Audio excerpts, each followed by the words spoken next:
MT ഇല്ലാത്ത കാലം, ആ കാലത്തെ ഏത് രീതിയിലാണ് എങ്ങനെയാണ് മുന്നോട്ട് കൊണ്ടുപോകേണ്ടതെന്ന് അറിയുന്നില്ല. സാഹിത്യ ലോകത്തിന് സാംസ്കാരിക രംഗത്തെ പ്രമുഖരെല്ലാം അതേ രീതിയിലുള്ള പ്രതികരണങ്ങൾ നടത്തുന്നു. എഴുത്തിന്റെ കുലപതി MT വാസുദേവൻ നായർക്ക് അക്ഷര കേരളത്തിന്റെ അന്ത്യാഞ്ജലി. സാംസ്കാരിക രാഷ്ട്രീയ രംഗത്തെ നിരവധി പേരാണ് കോഴിക്കോട്ടെ സിത്താരയിലേക്ക് ഇപ്പോൾ ഒഴുകിയെത്തിയത്.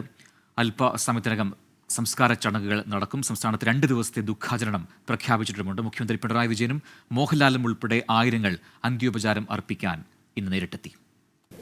ഒരുപാട് വർഷത്തെ ബന്ധവും എൻ്റെ സിനിമാ ജീവിതത്തിൽ ഏറ്റവും നല്ല കഥാപാത്രങ്ങൾ തന്നിരിക്കുന്ന ആളുമാണ്. 1-2 ദിവസം അദ്ദേഹത്തിൻ്റെ സംവിധാനത്തിൽ എനിക്ക് അഭിനയിക്കാനും സാധിച്ചു. അമൃതംഗമയ എന്ന ചിത്രത്തിൽ ഏറ്റവും അവസാനമായിട്ട് ഞാൻ ചെയ്തിരിക്കുന്ന ഓളവും തീരവും എന്നുള്ള ചിത്രമാണ്. അപ്പോൾ ആ സെറ്റിൽ അദ്ദേഹത്തിന് വരികയും ഒരുപാട് സംസാരിക്കുകയൊക്കെ ചെയ്തു. എൻ്റെ നാടകങ്ങൾ കാണാനായിട്ട് അദ്ദേഹം ബോംബെയിൽ വരികയൊക്കെ ചെയ്തിട്ടുണ്ട്, എൻ്റെ സംസ്കൃത നാടകങ്ങൾ കാണാനായിട്ട്.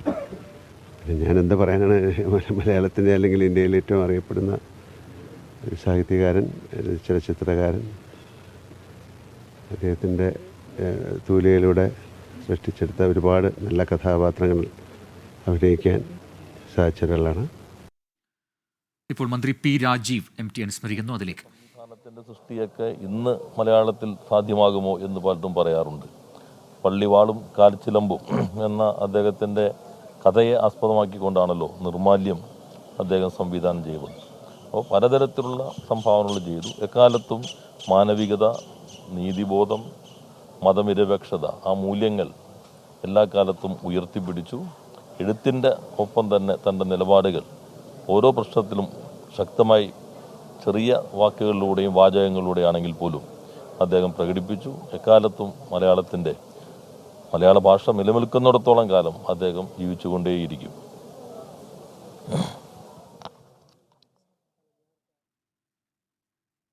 മലയാളത്തിൻ്റെ MTക്ക് വിട നൽകുകയാണ് ഇപ്പോൾ കേരളം.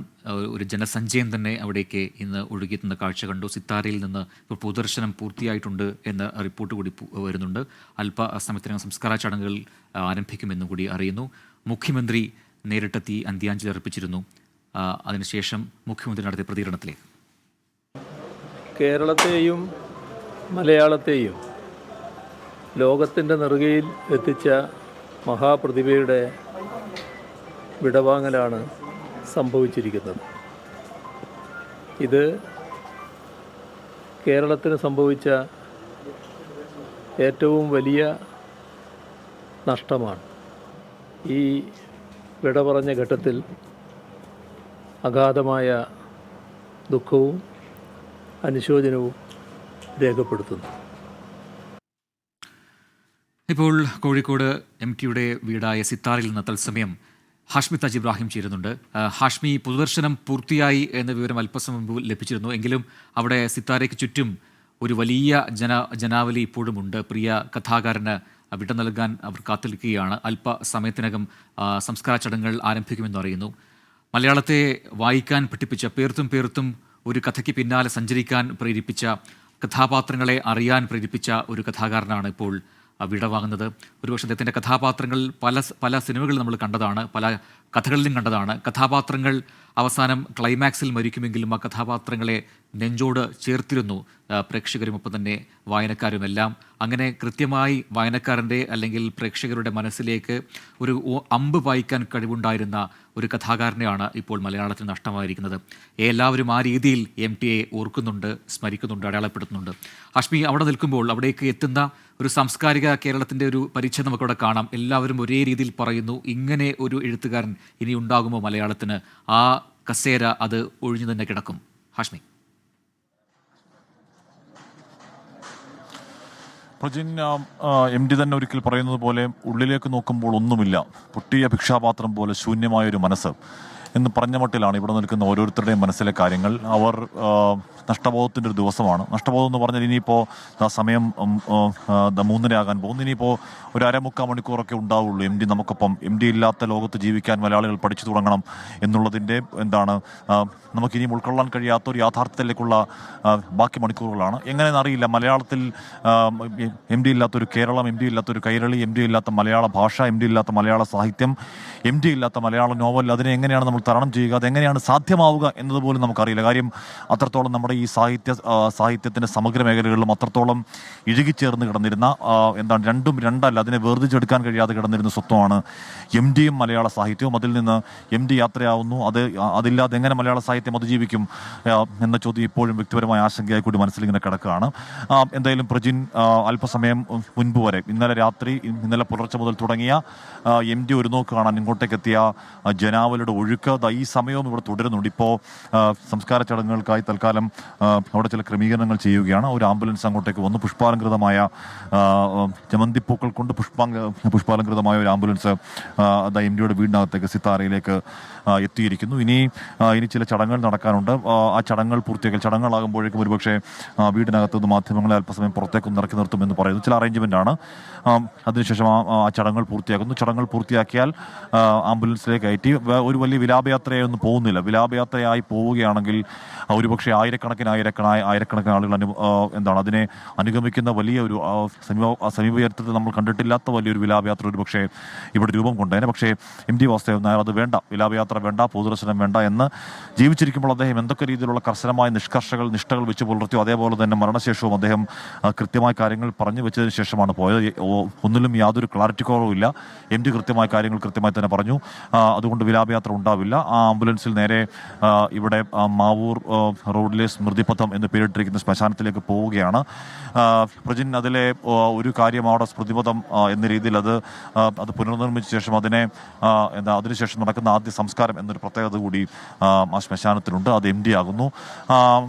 നേരത്തെ പ്രജിൻ പറഞ്ഞതുപോലെ സാംസ്കാരിക രാഷ്ട്രീയ കലാരംഗത്തിൻ്റെ പരിച്ഛേദം ഇവിടെ രാവിലെ മുതൽ തന്നെ ഉണ്ട്. രാവിലെ മോഹൻലാലൊക്കെ വരുന്ന 5 മണിക്ക് മുന്നെയാണ് മോഹൻലാൽ വന്നുപോയത്. സിനിമാ മേഖലയിലെ രാഷ്ട്രീയ മേഖലയിൽ മുഖ്യമന്ത്രി അടക്കം മന്ത്രിമാരടക്കം ഭരണ നേതൃത്വം ഒക്കെ വന്നുപോയി. എല്ലാവരും വന്ന് കണ്ടു. എല്ലാവരും എം ഡി എങ്ങനെയാണ് എം ഡി ഇത്ര ഒരു മഹാവിസ്മയമായതെന്നതിനെക്കുറിച്ച് പലതും പറഞ്ഞു. പക്ഷേ അതിനേക്കാൾ കൂടെ എന്നെ അത്ഭുതപ്പെടുത്തിയത് പ്രജിൻ ഈ പറയുന്ന രീതിയിൽ സാംസ്കാരിക അല്ലെങ്കിൽ രാഷ്ട്രീയ മേഖലയിൽ പ്രമുഖരല്ലാത്ത ഒരുപാട് സാധാരണക്കാരനെ ഞാൻ കണ്ടു. ആ സാധാരണക്കാർ പറയുന്നത് അവരിങ്ങോട്ടേക്ക് വരാറുള്ള അവരുടെ അവരുടെ കോഴിക്കോടൻ യാത്രകളെ കുറിച്ചാണ്. അവരുടെ കോഴിക്കോടൻ യാത്രകൾ എം ഡിയെ കാണാൻ വേണ്ടി മാത്രമായിരുന്നു. ഈ സിത്താരയിലേക്ക് അവർ വരുന്നു, സിത്താരയുടെ വാതിലുകൾ അവർക്ക് തുറക്കുന്നു. എം ഡിയുമായി അതിൻ്റെ പൂമുഖത്ത് ദീർഘനേരം സംസാരിച്ച കാര്യം അവർ പറയുകയാണ്. അവരെന്തായാലും കണ്ണു നിറഞ്ഞുകൊണ്ട് പറയുന്നത് വെറുതെ ആവില്ല. ഉറപ്പായും അവർ ദീർഘനേരം എം ഡിയുമായി അവരുടെ ജീവിത പ്രശ്നങ്ങളെക്കുറിച്ച്, സമൂഹത്തിൻ്റെ കെട്ടകാലത്തിൻ്റെ ആശങ്കകളെക്കുറിച്ചൊക്കെ എം ഡി വാചാലമായി സംസാരിച്ചു എന്ന് പറയുന്നു. അത് ഏതെങ്കിലും തരത്തിൽ പ്രമുഖരല്ല, സാധാരണക്കാരായ സാധാരണ മനുഷ്യരാണ്.